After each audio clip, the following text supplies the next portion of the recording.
एक धूप भरी दोपहर लीला नाम की एक जिज्ञासु छोटी लड़की विस्परिंग वुड्स के किनारे तक जा पहुंची। उसकी नीली आंखें चमचमाती थीं, हवा में लहराते हुए उसके छोटे भूरे बाल, और उसने अपनी पसंदीदा मैरून रफल स्लीव वाली टॉप और काले शॉर्ट्स पहन रखे थे। लीला को नई चीजें खोजने का बहुत शौक था, और आज उसे कुछ जादुई पास महसूस हो रहा था।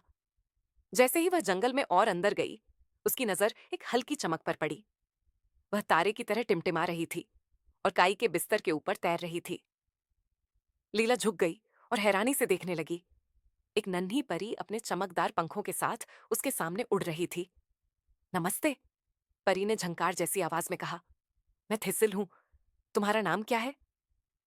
मैं लीला हूं, उसने बड़ी बड़ी आंखों से कहा। क्या तुम सच में एक परी हो? थिसल हवा में घूमी और खिलखिला उठी। हाँ, और मुझे तुम्हारी मदद चाहिए। एक तेज हवा ने मेरा स्टार डस्ट का पाउच उस खोखले पेड़ में उड़ा दिया, और मैं बहुत छोटी हूं, उसे निकाल नहीं सकती। लीला ने उत्साह से सिर हिलाया। उसने पेड़ के खोखले हिस्से में हाथ डाला और धीरे धीरे एक चांदी जैसा पाउच बाहर निकाला। लो, ये रहा।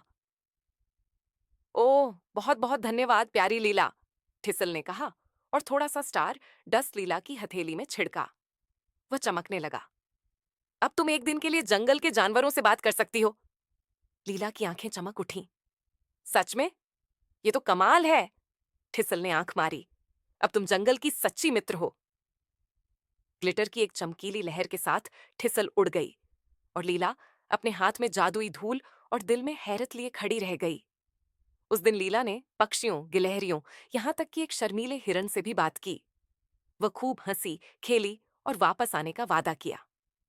उस दिन के बाद से जब भी लीला अपनी मैरून टॉप पहनकर व्हिस्परिंग वुड्स के पास भटकती, वह एक छोटी सी चमक की तलाश करती।